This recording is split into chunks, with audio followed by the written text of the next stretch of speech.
Assalamualaikum warahmatullahi wabarakatuh.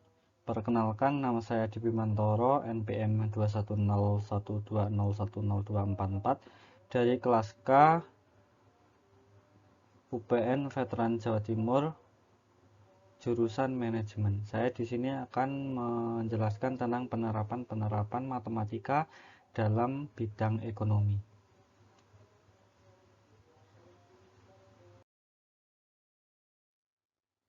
Yang pertama yaitu deret. Deret yaitu perubahan suku-suku berdasarkan penjumlahan terhadap sebuah bilangan tertentu.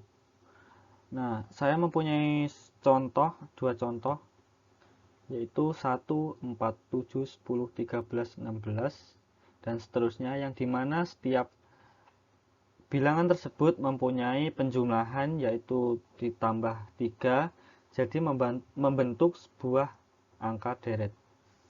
Dan yang kedua yaitu 30, 32, 34, 36, dan 38, yaitu penjumlahannya yaitu 2 ditambah 2.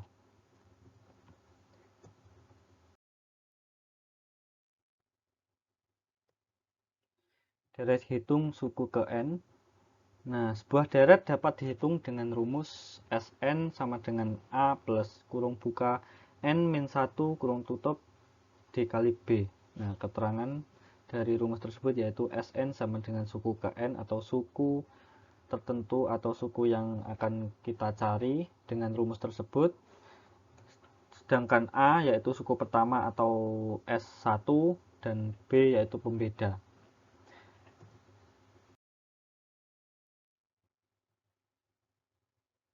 Nah, langsung ke penerapan ekonomi. Kasus pertama yaitu perusahaan Genteng Sokajaya menghasilkan 1000 buah genteng pada bulan pertama. Dengan pertambahan tenaga kerja dan peningkatan produktivitasnya, perusahaan tersebut dapat menambah sebanyak 500 buah setiap bulan. Jika perkembangan produksinya konstan, berapa buah genteng yang dapat dihasilkan pada bulan keempat? Nah, diketahui bahwa A atau suku pertama ya, yang diperoleh perusahaan Genteng Sokajaya itu 1000 dan pembedanya setiap bulan itu 500, dan kita akan mencari buah genteng yang dihasilkan pada bulan keempat yaitu N sama dengan 4. Kita masukkan ke dalam rumus yang tadi yaitu Sn sama dengan A plus kurung buka N min 1 kurung tutup B. S4 sama dengan 1000 ditambah kurung buka 4 min 1 kurung tutup dikali 500.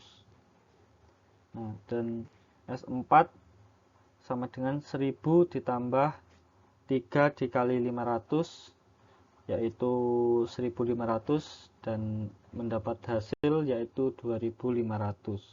Jadi pada bulan keempat perusahaan genteng tersebut dapat menghasilkan 2500 buah genteng. Kasus yang kedua yaitu Realita, merupakan perusahaan yang memproduksi alat tulis pulpen pada bulan Januari yang menghasilkan 10.000 buah pulpen. Karena permintaan terus-menerus meningkat diiringi dengan penambahan tenaga kerja dan modal, jadi perusahaan tersebut setiap bulannya dapat menambah sebanyak 600 buah pulpen. Jika pertambahan jumlahnya tetap setiap bulannya, berapakah jumlah produksi pada bulan ke-7 dan berapa banyak pulpen yang dihasilkan dari bulan pertama sampai bulan ke-8? Nah, diketahui suku pertama yaitu 10.000 dan pembedanya 600, dan kita akan mencari suku ke-7 atau bulan ke-7. Nah, jawab. Kita masukkan rumus yang tadi. S7 sama dengan 10.000 ditambah kurang buka 7 min 1 kurang tutup dikali 600. Dan kita akan mendapatkan hasil 13.600. Nah, sedangkan jumlah pulpen yang diproduksi selama 8 bulan yaitu, nah ini rumusnya berbeda dari yang tadi. Ini rumusnya JN sama dengan N per 2 kurung buka A plus SN kurung tutup. Kita langsung masukkan saja angkanya. N yaitu 8 karena selama 8 bulan. 8 per 2 di kurung buka 10.000 plus 14.200. Nah, dari mana kita mendapatkan 14.200 ini? Kita mendapatkan ini dari 13.600 ditambah pembedanya 600. Jadi kita mendapatkan 14.200. Dan kita jumlahkan 4 dikali 24.200 sama dengan 96.800. Jadi pada bulan ke-7 perusahaan ini dapat menghasilkan 13.600 buah pulpen. Dan jumlah pulpen yang telah dihasilkan dari bulan pertama sampai bulan ke-8 yaitu 96.800 buah pulpen.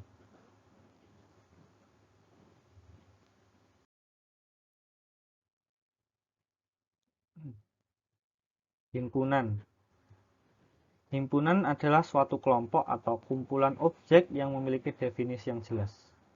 Nah, dalam himpunan ini dapat dinotasikan dengan kurung kurawal dan anggotanya dapat ditulis di dalam kurung kurawal tersebut. Nah, ini ada 3 cara penulisan himpunan, yaitu yang pertama one by one, yang kedua deskriptif, dan yang ketiga notasi.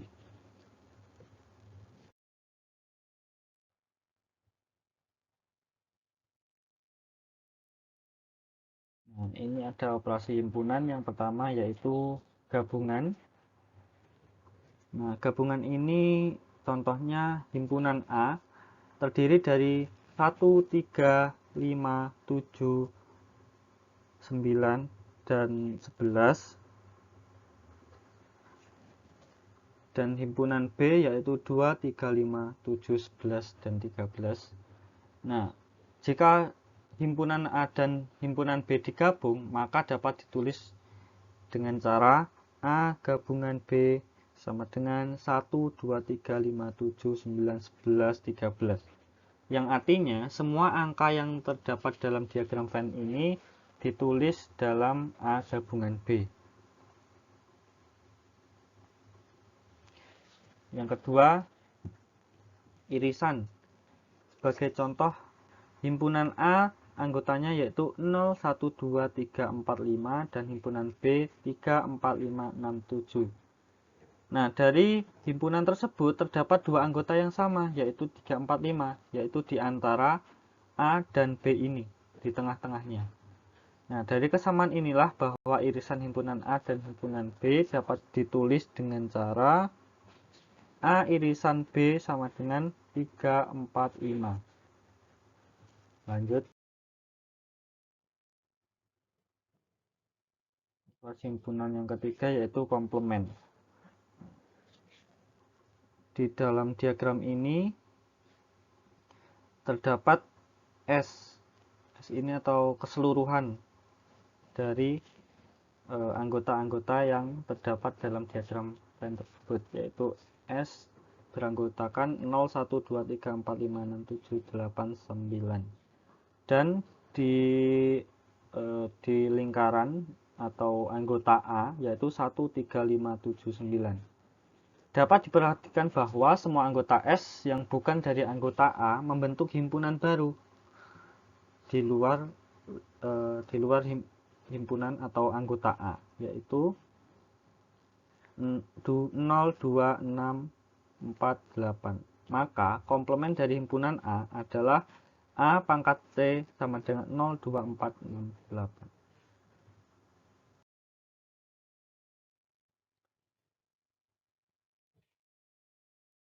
Contoh kasus ketiga. Perusahaan kertas memiliki 400 buruh. Diketahui 25% dari total buruh memiliki keahlian membuat kertas berwarna dan tidak berwarna. Jika diketahui 40 buruh hanya bisa membuat kertas warna dan 40 buruh lainnya hanya bisa membuat kertas biasa, maka hitunglah jumlah buruh yang bisa keduanya. Kita perumpamakan A kapital karyawan bisa warna, B kapital karyawan kertas biasa, A karyawan hanya A kecil karyawan hanya bisa warna, dan B karyawan hanya bisa kertas biasa. Nah, kita cari gabungan dari A dan B terlebih dahulu, yaitu 25/100 dikali 400 sama dengan 100. Nah, ini kita mencari irisan dan kita masukkan angka-angkanya, yaitu 100 dan A kecil yaitu karyawan hanya bisa warna 40 dan karyawan hanya bisa kertas biasa juga 40, dan kita mendapatkan hasil 20. Dan ini contoh dari diagram Venn dari kasus tersebut.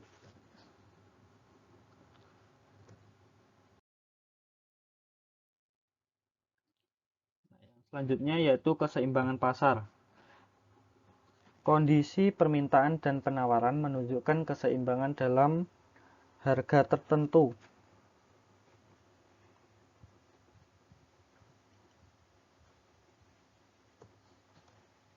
Ini rumus dari keseimbangan pasar. HID sama dengan HIS. Nah, HID ini yaitu jumlah permintaan dan HIS jumlah penawaran, E titik keseimbangan atau equilibrium, PE harga keseimbangan, dan HIE jumlah keseimbangan. Dan inilah contoh dari grafik keseimbangan pasar. Langsung ke kasus keempat. Dalam suatu perekonomian, fungsi permintaan menunjukkan HID sama dengan 160 min 2P. Sedangkan fungsi penawaran HIS sama dengan min 80 plus 4P. Berapakah harga keseimbangannya? Nah, kita masukkan rumus yang tadi, HID sama dengan HIS. HID 160 min 2P sama dengan min 80 plus 4P. Dan kita samakan angkanya agar mudah menjumlah, dan kita mendapat P sama dengan 40 atau harga keseimbangan di harga 40. Dan kita akan mencari kuantitas keseimbangannya. Kita masukkan HID sama dengan 160 min 2P, 160 min 2, dan P-nya kita masukkan yaitu 40. 2 kali 40 sama dengan 80, 160 dikurangi 80, dan kita mendapatkan kuantitas keseimbangannya yaitu 80. Kemudian kita cari kurva permintaannya. Kita misalkan P sama dengan 0. Kita masukkan HID sama dengan 160 min 2P. P-nya kita ganti 0, jadi 2 kali 0 sama dengan 0, maka HID-nya 160. Sedangkan kurva penawarannya kita misalkan Hi sama dengan 0. Terus kita pindah ruas, 4P menjadi min 4P sama dengan min 80P, dan kita mendapatkan kurva penawaran di harga 20. Nah, ini contoh dari kurva keseimbangannya, dan ini equilibriumnya di sini di harga 40 dan kuantitasnya 80.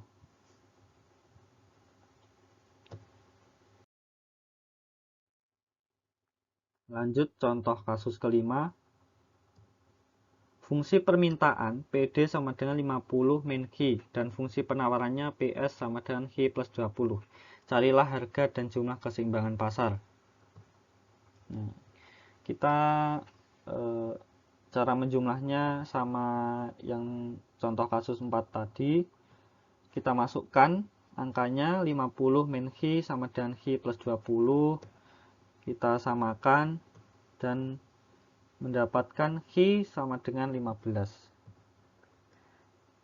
Setelah itu kita cari harga keseimbangan PD sama dengan 50 min Hi. kita masukkan Q-nya 50 dikurangi 15 dan P sama dengan 35. Jadi harga keseimbangan terjadi pada harga 35 sedangkan kuantitasnya di 15. Nah, kita cari kurva permintaannya terlebih dahulu dan kita misalkan P sama dengan 0 agar mudah. Dan ini kita mendapatkan Q sama dengan 50 dan kurva penawarannya Q sama dengan, kita umpamakan Q sama dengan 0 dan kita akan mendapatkan P sama dengan min 20. Ini gambaran dari kurva keseimbangan pasar dan kita mendapatkan equilibrium di harga 35 dan sedangkan kuantitasnya di 15.